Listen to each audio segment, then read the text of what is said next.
Hello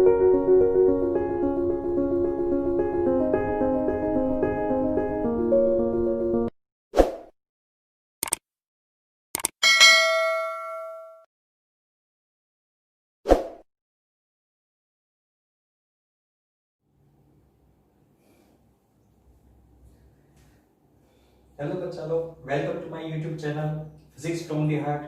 ફરીથી આપણે એકવાર મળ્યા છીએ મારી ચેનલ ઉપર, જ્યાં આપણે હવે NCERT નો જે નવો સિલેબસ આપણને મળી ગયો છે, જેમાં 30% ટોપિક જે છે એ રિમૂવ થઈ ગયા છે. તો એને ધ્યાનમાં રાખીને હવે આપણે આપણા લેક્ચર્સ કન્ટિન્યુ કરશું.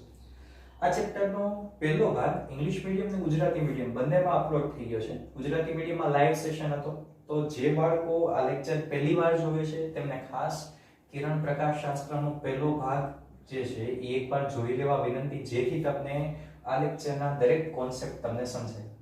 બીજી વસ્તુ તમને એ કહેવાની છે કે ટેક્સ્ટ બુકની અંદર ઘણી બધી વસ્તુ નથી આપેલી જે આપણા સમજણ માટે જરૂરી છે.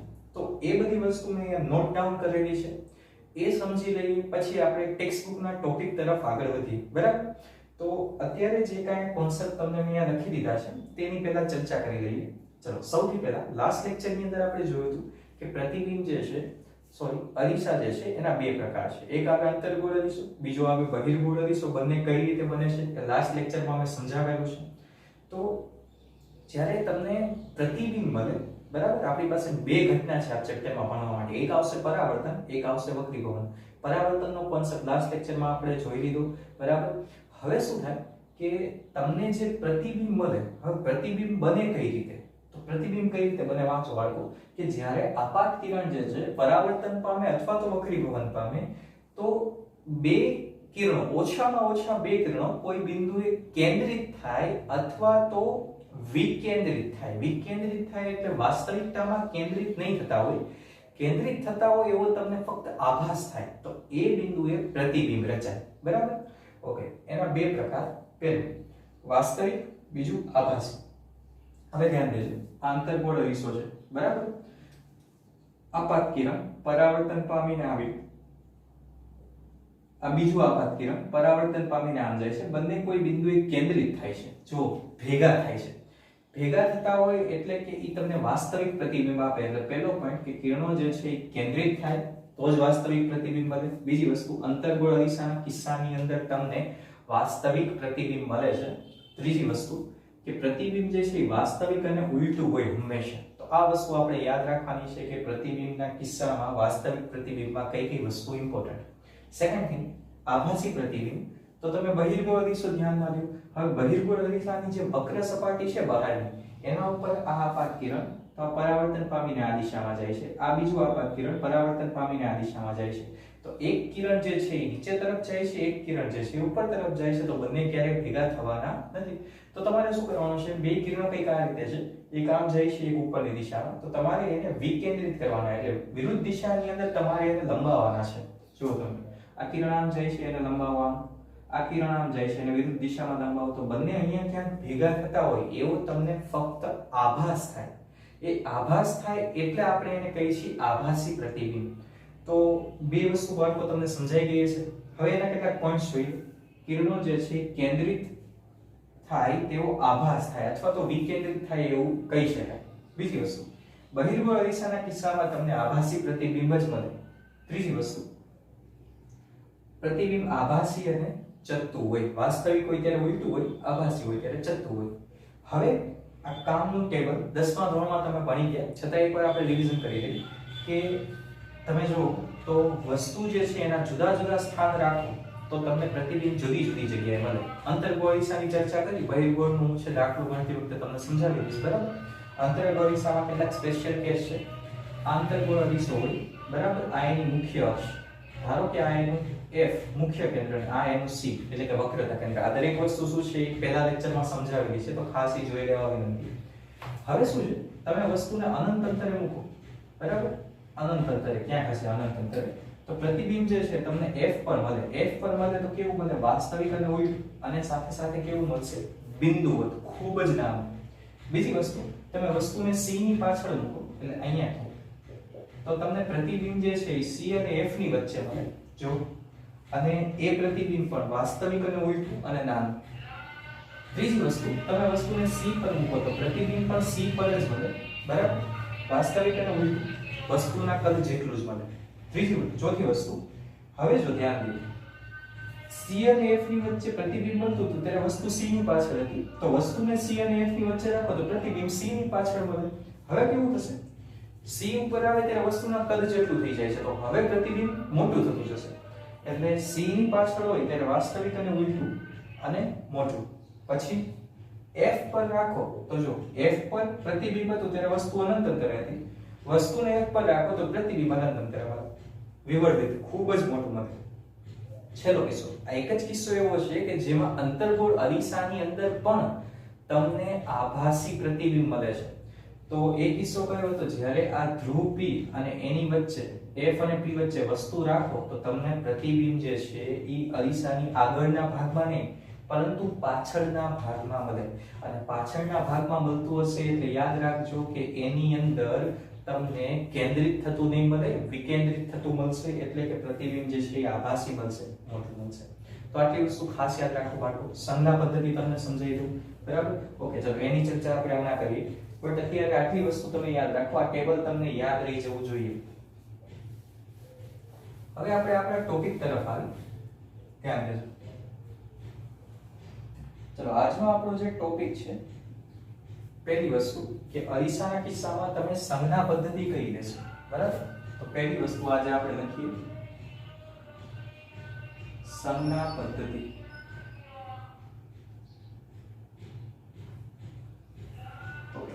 સંજ્ઞા પદ્ધતિમાં યાદ રાખો બાળકો કે આ ધારો કે તમારી પાસે અરીસો છે, આ અરીસો, બરાબર? તો શું કરવાનું છે? આ એની મુખ્ય અક્ષ. હવે થશે કેવું કે આ જે મુખ્ય અક્ષની ઉપર જે છે, આ લખું છું પહેલું, મુખ્ય અક્ષની ઉપર, તો ત્યાં જે છે એ મૂલ્ય તમારે ધન લેવાનું, બરાબર? અંતર તમે લ્યો તો એ કેવું લેવાનું? ધન. મુખ્ય અક્ષની નીચે તો મૂલ્ય જે છે તમારે અંતરનું ઋણ લેવાનું. ત્રીજી વસ્તુ, આપાત કિરણની દિશામાં, અથવા તો હું તમને યાદ રખાવું એમ રાખો, અંતર્ગોળ અરીસો છે એની ડાબી બાજુ જે છે જે કાંઈ હોય બધું ઋણ લેવાનું.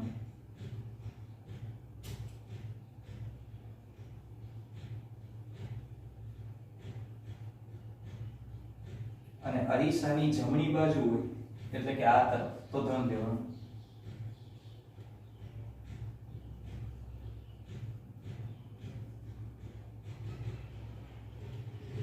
હવે કેટલીક વસ્તુ સમજવા જેવી બાળકો કે તમને ટેક્સ્ટબુક ની અંદર R અને F વચ્ચેનો સંબંધ આપેલો છે, જે આ વખતે સિલેબસમાંથી રિમૂવ કર્યો છે, એટલે કે એ આપણે થિયરી ભણવાની નથી, બટ એનો સંબંધ તો યાદ રાખવો જરૂરી છે.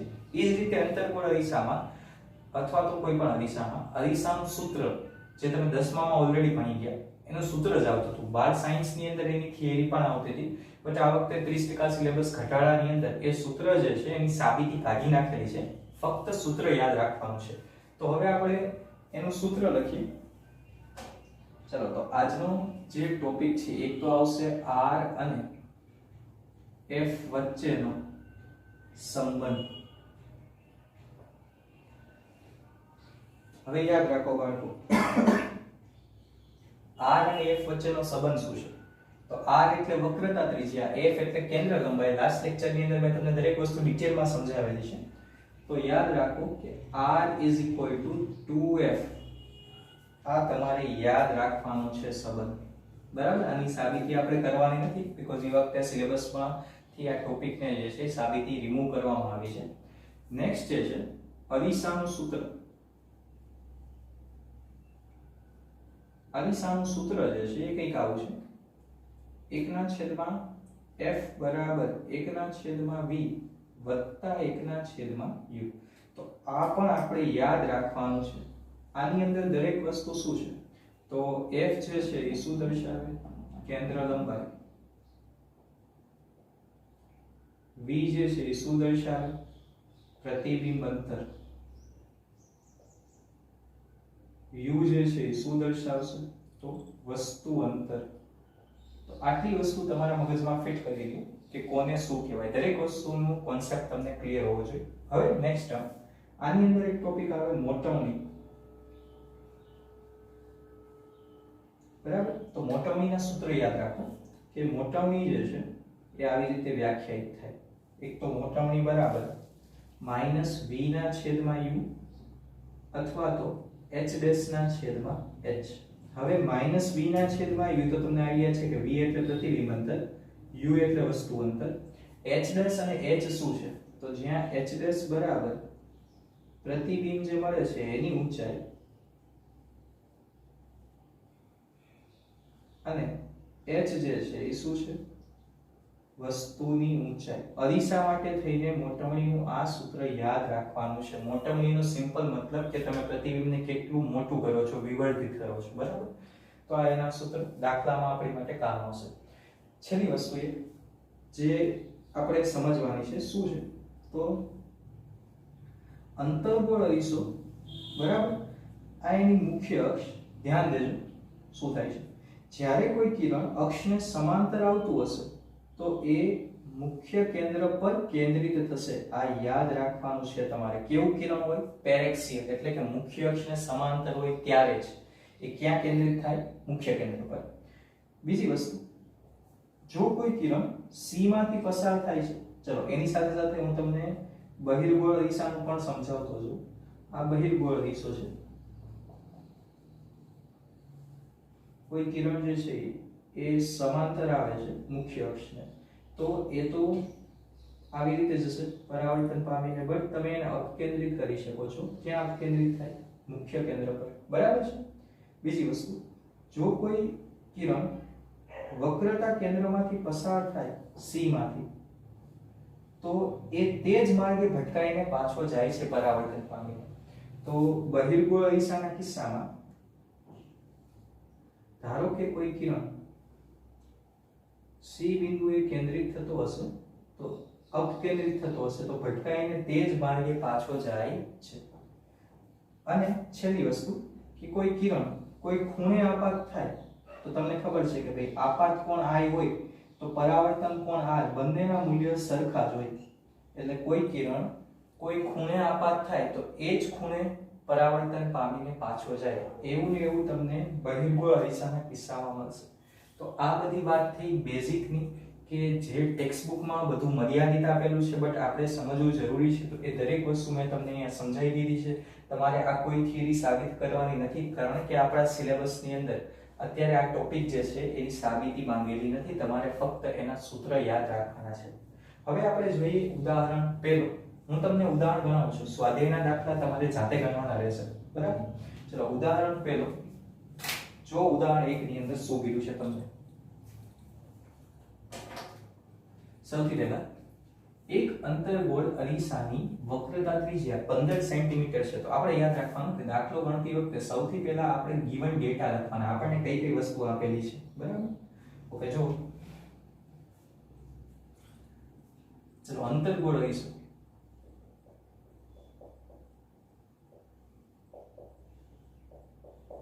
ઓકે, અંતર્ગોળ અરીસો છે. વક્રતા ત્રિજ્યા r બરાબર તમને આપેલું છે 15. યાદ રાખો બાળકો, અંતર્ગોળ અરીસો આવે તો વક્રતા ત્રિજ્યા કેન્દ્ર લંબાઈ માઈનસ લેવાની, બહિર્ગોળ આવે તો વક્રતા ત્રિજ્યા અથવા કેન્દ્ર લંબાઈ જે કાંઈ હોય તમારે પ્લસ લેવાની. આ વસ્તુ મગજમાં ફિટ કરી દો. અંતર્ગોળ અરીસો આવે ત્યારે માઈનસ, બહિર્ગોળ અરીસો આવે ત્યારે પ્લસ.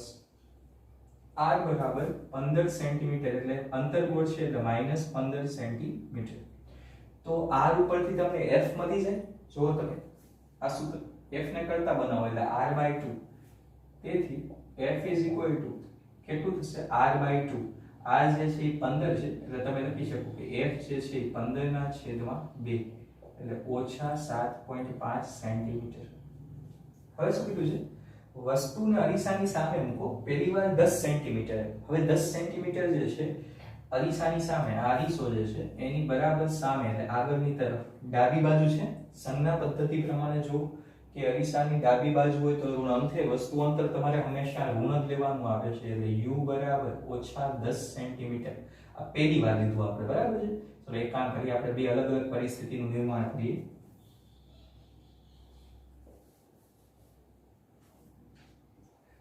ધ્યાન દેજો બાળકો, પહેલો કિસ્સો જેમાં u બરાબર તમારે -10 સેન્ટીમીટર લેવાનું, પ્રતિબિંબ નક્કી કરવાનું છે કે પ્રતિબિંબ જે છે એનું સ્થાન, પ્રકાર અને જે છે એની મોટવણી કેવી થાય. તો ધ્યાન દો બાળકો, ચલો સૌથી પહેલા આપણી પાસે અરીસાનું સૂત્ર છે તે 1/f = 1/v + 1/u. તેથી 1/v 1/u આ સાઈડ જાય એટલે માઈનસ થાય, 1/f - 1/u. તેથી 1/v = 1/f, f ની કિંમત છે તમારી પાસે -7.5 ઓછા u. તો u જુઓ તમને આ વખતે તમારે u -10 લેવાનું એટલે -1/10. ચલો ઓછા ઓછા થશે વત્તા એટલે 1/-7.5 વત્તા 1/10. સાદુરૂપ આપો તો 1/v બરાબર ચલો 10 ઓછા 7.5 છેદમાં 10 ગુણ્યા 7.5 એટલે -75. ઉપર આવશે 2.5, નીચે આવશે -75. ચલો બરાબર છે બાળકો. તો આનો જવાબ થશે 25 * 75 એટલે જવાબ આવશે v બરાબર 1/v બરાબર -1/30. વ્યસ્ત કરી નાખો એટલે v બરાબર -30 સેન્ટીમીટર. તો -30 સેન્ટીમીટર એટલે કે તમને અરીસાની ડાબી બાજુ જ મળે છે. તો યાદ રાખો બાળકો કે ડાબી બાજુ જ તમને જવાબ મળે છે, માઈનસનો મતલબ એટલે કે અંતર્ગોળ અરીસાની અંદર આ પ્રતિબિંબ જે છે એ વાસ્તવિક પ્રતિબિંબ છે. જ્યારે જવાબ તમને માઈનસ મળે અંતર્ગોળ અરીસામાં એટલે સમજી લેવાનું કે એ પ્રતિબિંબ ડાબી બાજુ છે, ડાબી બાજુ ભટકાઈને કેન્દ્રિત થાય તો જ મળે એટલે કે વાસ્તવિક પ્રતિબિંબ છે. જો તમને જવાબ ધન મળે તો યાદ રાખવાનું કે આભાસી પ્રતિબિંબ છે. આ કિસ્સાની અંદર તમને જવાબ ઋણ મળે છે એટલે કે વાસ્તવિક અને ઉલટું પ્રતિબિંબ. જવાબ ઋણ છે એટલે. હવે મોટવણી જો, મોટવણીનું સૂત્ર -v/u માઈનસ, ચલો v કેટલું છે એ પણ માઈનસ છે અને છેદમાં u કેટલું છે તો એ પણ માઈનસ છે. તો આ માઈનસ માઈનસ ઉપરની છે પ્લસ, બટ હજી એક માઈનસ આગળ છે એટલે જવાબ આવ્યો -3. બરાબર? ઓકે.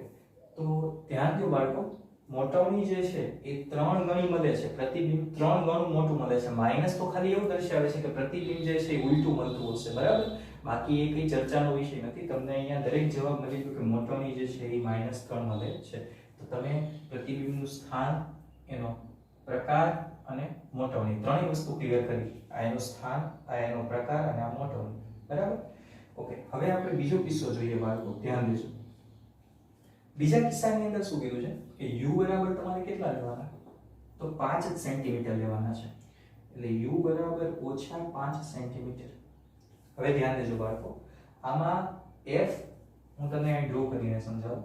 ધ્યાન દેજો, આ f છે, ધારો કે અહીંયા f કેટલું છે 7.5. ડાબી બાજુ છે એટલે માઈનસ લીધું છે. આ ધ્રુવથી એનું અંતર, પહેલી વાર વસ્તુ જે છે 10 સેન્ટીમીટર હતી એટલે અહીંયા ક્યાંક હતી. બરાબર ને? એટલે કેવું હતું કે f ની પાછળ હતી, તમે એમ કહી શકો કે c અને f ની વચ્ચે. તો વાસ્તવિક અને ઉલટું પ્રતિબિંબ મળે. હવે ધ્યાન દેજો, તમે વસ્તુને ક્યાં રાખો છો તો તમે વસ્તુને 5 સેન્ટીમીટર રાખો છો એટલે અહીંયા ક્યાં. તો જો આ તો f અને p ની વચ્ચે છે. જ્યારે f અને p ની વચ્ચે હોય ત્યારે તમને આભાસી અને ચતુ પ્રતિબિંબ મળે. તો આની અંદર જવાબ ધન આવવો જોઈએ, નકર તમારો દાખલો જે છે એ ખોટો છે, સમજી લેવાનું. શરૂ કરીએ. 1/v = 1/f - 1/u. 1/f એટલે -1/7.5 ઓછા ઓછા વત્તા 1/5. સાદુરૂપ આપશો એટલે 1/v બરાબર, હવે ધ્યાન દેજો બાળકો, આ બેને હું અહીંયા 1/5 છે, અહીંયા 1/7.5 છે. હવે ગુણાકાર કરીએ આપણે તો ધ્યાન દેજો બાળકો કે આ જે છે -5 ઓછા 7.5 અને નીચે 7.5 ગુણ્યા 5 કરશો એટલે આવશે -37.5. તો આનો જવાબ આવશે -2.5 છેદમાં -37.5. બરાબર છે? તો શું થશે બાળકો આની અંદર કે માઈનસ માઈનસ પ્લસ વ્યસ્ત કરવો એટલે જવાબ આવશે 15 સેન્ટીમીટર. હવે જવાબ જુઓ તમે અહીંયા પ્લસ આવે છે, પ્લસ જવાબ આવે છે એટલે તમે કહી શકો અહીંયા કે પ્રતિબિંબ જે છે ધન જવાબ હોવાથી પ્રતિબિંબ જે છે કેવું મળશે? આભાસી અને ચત્તુ. પ્રતિબિંબ કેવું મળશે? આભાસી અને ચત્તુ. બીજી વસ્તુ મોટવની શોધવાની છે, તો મોટવની બરાબર આપણું સૂત્ર -v ના છેદમાં u માઈનસ v તમને મળે છે કેટલું? તો 15. u જે છે એ હતું -5, માઈનસ માઈનસ પ્લસ 5 કરી 15. એટલે આની અંદર જવાબ આવશે 3. તો મોટવની તો અહીંયા પણ 3 જ મળે છે, બટ ધન જવાબ મળે છે, બરાબર? તો આ રીતે દાખલો સોલ્વ થાય, બરાબર? સાવ ઈઝી મેથડ છે. તમારે સ્વાધ્યાયનો પહેલો બીજો આ બે દાખલા તમારે હોમવર્કમાં કરવાના છે, બરાબર? આ બે આ જ મેથડથી કરવાના છે. બહિર્ગોળ આવે તો તમારે સંજ્ઞા પદ્ધતિમાં r જે છે એ પ્લસ લઈ લેવાનું, f પ્લસ લઈ લેવાનું, બાકી બધું મેથડ તો આ જ રહેશે, બરાબર? તો આશા રાખું બાળકો કે તમને દરેક કોન્સેપ્ટ સમજાવવાનો હશે. મળીએ આપણે નેક્સ્ટ લેક્ચરની અંદર, જેની અંદર આપણે નવા ટોપિકની ચર્ચા કરશું, બરાબર? તો આ ચેનલ બાળકો વધુને વધુ શેર કરો, સબસ્ક્રાઇબ કરો, બરાબર? તમને આ ચેનલ પર દરેક કોન્સેપ્ટના વિડીયો મળી રહેશે. ઓકે, ત્યાં સુધી તમે ધ્યાન રાખો તમારું. Stay home, stay safe. Thank you.